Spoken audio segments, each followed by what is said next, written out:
In today's video, I'm going to walk you through a step-by-step process for how you can create an epoxy serving board. This video is going to be a ton of fun. I've been waiting on it for a long time. So with no further ado, let's get started.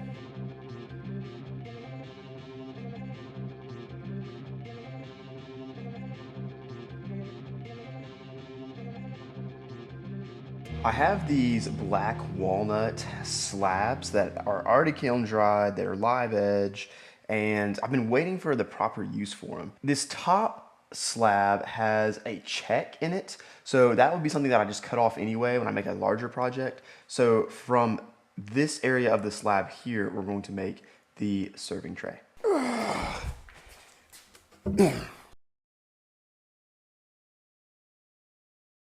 What I'm going to go ahead and do now is cut this into two pieces because, of course, we want the live edges of this serving tray on the inside, so we get that river effect for this serving tray.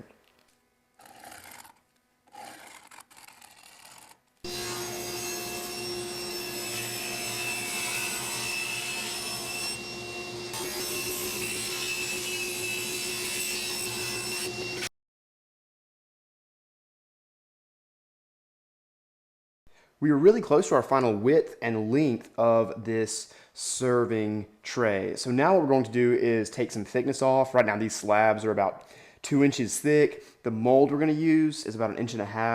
So I'm going to go ahead and plane this down to about 1 5/8 inches. I will also use a jointing jig so that I take any wobble in these slabs. I'm just going to go ahead and take that out now. So here's my jointing jig setup. All this is a perfectly flat piece of plywood that we put our workpiece on top of. And then I've got some sandpaper kind of wedged under the corners to take out any rock in this workpiece. So now when the planer planes the top of the workpiece, it's referencing against the perfectly flat board, which will take out any wobble here.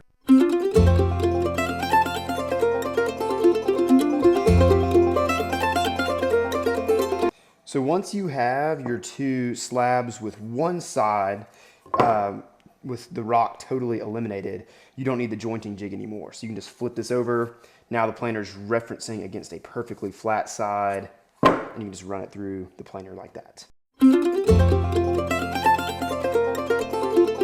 So here's a quick tip for you. Black walnut has kind of two parts to the wood. You have the, I don't even know what this is called actually, maybe heartwood?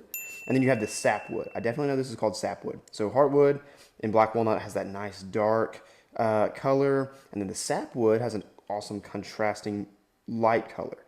And the sapwood obviously is more on the outside of the tree, while the heartwood is closer to the inside of the tree. So why am I telling you all this? It's because you need to determine what you want your board to look like. I like having a nice contrast, kind of a chocolate and vanilla. And so I plane more from the top, which is going to remove more of the sapwood. So you have mostly heartwood, but some sapwood. So if you plane from here, you're adding sapwood. If you plane from here, you're adding heartwood. Now it is time to remove the bark from these slabs. Please, please, please, please do not try to make a serving board and leave the bark on. As a personal favor to me, please do not do it, because eventually, with pretty much any type of wood, bark will fall off. It is designed. Once it is fully dried, this bark should start coming off anyway. You can even see here, it's kind of like, oh man, well, I can't get it right now, but it's wanting to chip away there. And so we're just going to go ahead and remove the bark. We're going to sand these live edges down in a way that preserves the live edge but does not have bark on it.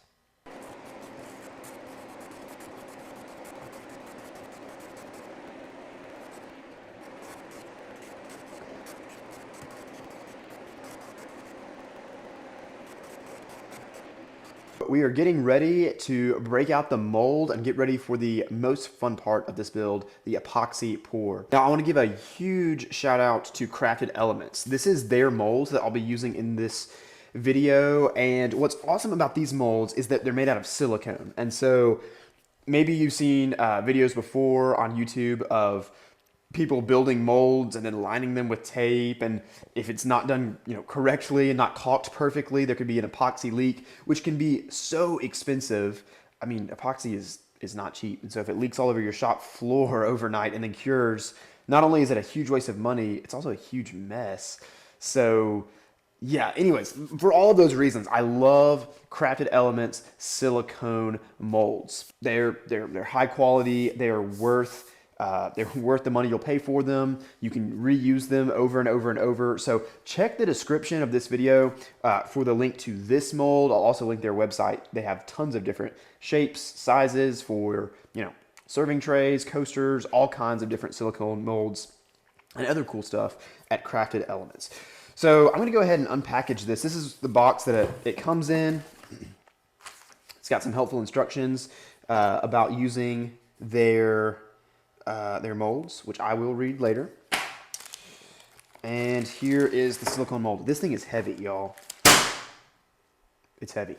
All right, so it is time for the most fun part, the epoxy pour. Now, before you start mixing up epoxy and getting everything poured, look at what I've done. I've laid everything out. I have plenty of mixing cups here with the ratios on the back that are from Total Boat. These ratio calculators are super helpful. I'll walk you through these in a second.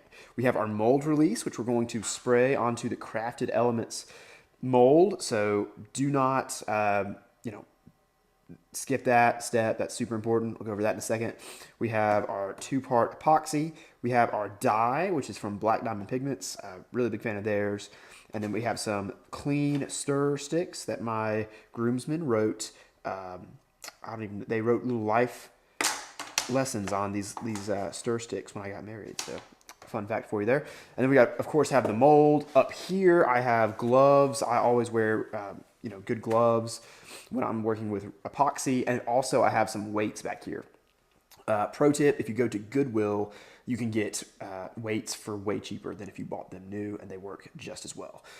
So I just took this mold out of the box. If you're reusing your mold, which these Crafted Element molds are designed to be used over and over and over, if you're reusing it, wash it out with soap and water. Just make sure it is clean. What I'm going to go ahead and do is shake up this mold release. Give it a nice shake, make sure it's good, and we're just going to spray it on the mold. Make sure you get it on the bottom of the mold, also the edges. And what this mold release is going to do is make the mold last longer. And so I think Crafted Elements says that, if you use this, you can get at least maybe 20 to 30 uses out of these molds, which if you're selling these serving trays, the mold will pay for itself many, many, many times over. All right, we're gonna go ahead and drop our boards in here. Another great thing about these molds is if you don't want to use the entire area of the mold, this one is 12 by 18, just put in a spacer. And so this will be about a 10-inch by 18-inch board. So we'll just use less epoxy here. And then this will just trim off afterwards. Really quickly, I want to walk you guys through how I'm going to measure out the epoxy. Total Boat, I'm using their epoxy. They make an awesome product. They sell these little measuring and stir cups, and they're super helpful. Notice there's different, basically, calculators here. So you have the 1-to-1 mix, 2-to-1 mix, 3-to-1, and 5-to-1. We are using a 3, just double checking. Yes, we're using a 3-to-1 mix. It'll usually tell you on the front of the bottle of the resin that you're using. So this might look confusing. It's like, what are all these numbers? I just think about it. You read left to right. And so you take your first part, the 3 parts, and you're going to fill it up to, in my case, I'm going to go all the way up to number 3. So I'll fill that up with the resin. Then I'll fill the hardener up until I get to the number 3. So, if you need a little bit of epoxy, resin to 1, hardener to 1, because we're going left to right. Resin to 2, hardener to 2. Resin to 3, hardener to 3. So that's basically how it works. Find what mix you're using, and then however much you need to mix up, just go left to right, pour the, part A first and then part B. So I'm gonna go ahead and mix this up. I'm wearing gloves. You probably can't see it, but I'm also wearing glasses just in case this splashes up. We definitely don't want this to get in your eyes. So the resin is part A, so we're gonna use more of this. So we'll pour this first. There's probably gonna be a film here. Yep. Now you guys can watch as I take 5 minutes to try to get this off with my gloves.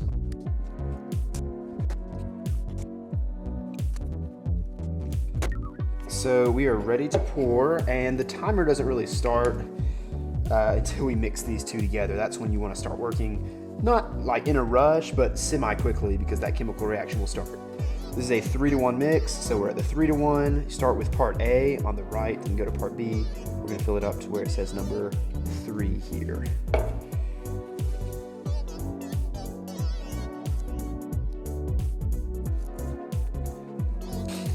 All right, here we go.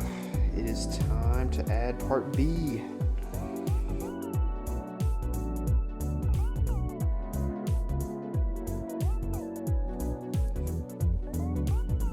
You want to make sure to mix this really well.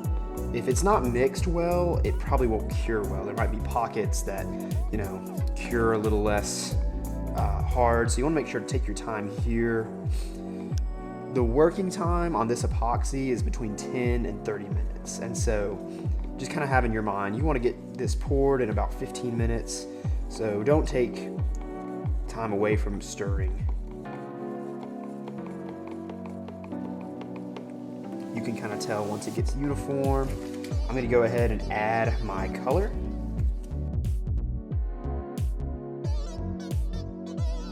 Now keep in mind when you stir the color in here, it's going to look a little more rich in the stir cup because it's deeper than the final pour will be.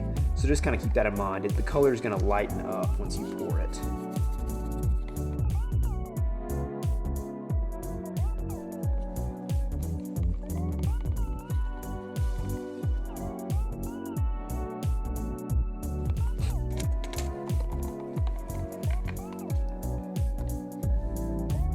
That's looking pretty good.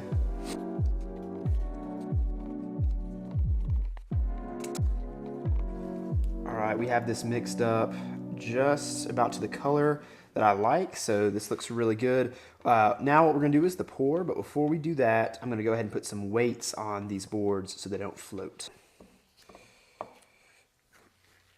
These are some 3-pound weights. And you can also, you don't have to use weights. I'm using also some 1, 2, 3 blocks, but you just don't want these boards floating up.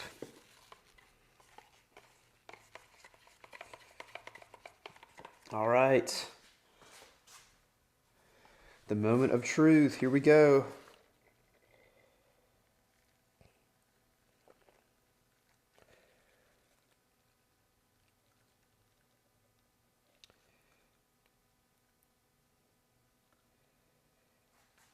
Oh yeah, this looks really good. I don't have quite enough epoxy, so what I'm gonna do really quickly is add a little bit more, and then we're gonna kind of mix this in. All right, and here comes the second pour.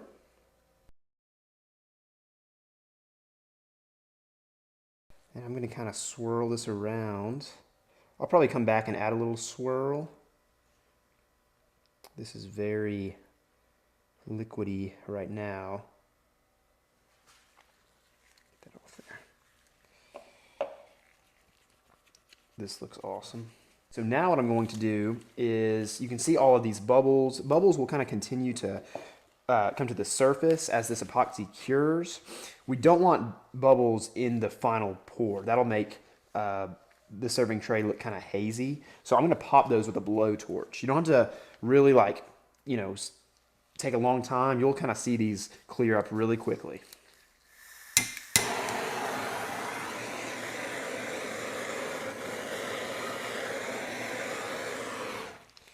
Awesome, and that looks so much better. It's like glass now.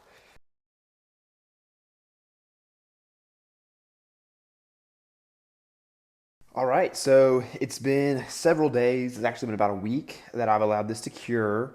There are some bubbles that popped up here, so it's totally cured, and these bubbles are right on the surface, so they'll probably get, planed down, but I probably should have hit this with a torch one more time, maybe a few hours after the pour. What we're gonna do is go ahead and pull this out of the mold. I can already tell you guys that before I even pull this out of the mold, this Crafted Elements mold has done such a better job than molds I've just made in the past out of wood and tape or whatever, just because there's been less sink essentially. So let's pull this out.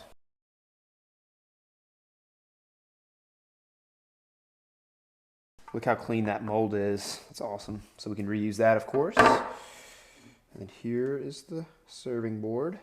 We did have a little bit of epoxy kind of, seep down here.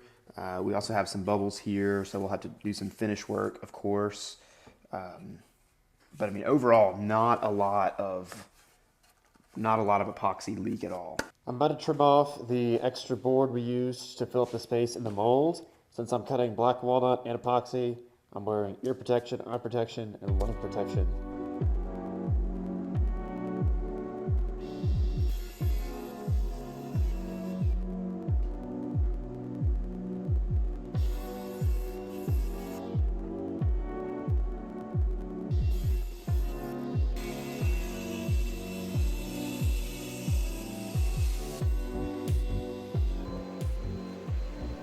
I'm making really light passes in the planer. This serving tray is pretty wide, and so just go really slow. You don't want to mess up the epoxy, you don't want to get in a rush, so don't try to take off too much material at one time.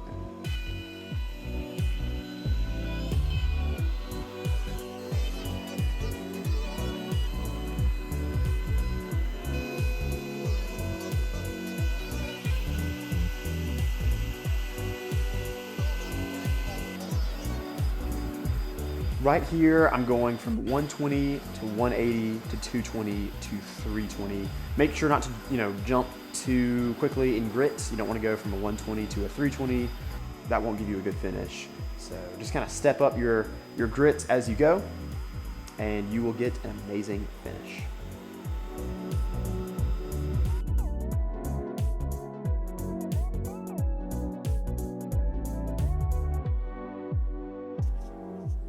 This is some food safe butcher block finish, and this is the first coat, of course, but after I put on the first coat, I'm going to sand it down with 220 and 320 and then put on a second coat, and I may even do a third coat depending on how that second coat looks. But yeah, at least do 2 coats, and I would probably recommend 3.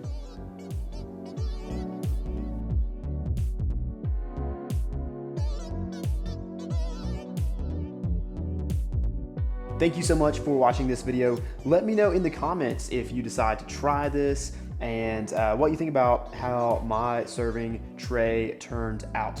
I want to give a shout out to Crafted Elements and Total Boat. They make amazing products, and just like anything I do on this channel, I would never recommend a product to you guys unless I really, really believe it is a high quality product. And Total Boat is for epoxy, Crafted Elements is for amazing epoxy molds. It makes their job so much easier. I can't explain to you how fun it is to make these, especially with the Crafted Elements mold, until you do it. It's so much fun experimenting with the different colors, different live edges, so much fun. Well, hey, that's all I have for you today. Thank you so much for checking out this video. Please hit the subscribe button because, like I said, I will be doing more of these projects soon. I might even do a video on like different types of epoxy charcuterie boards, making them out of burls, crazy live edges, different types of wood. So if you're interested in that video, let me know in the comments, and I can make it and kind of share the journey with you guys. Hey, really appreciate y'all watching. We'll talk to you soon.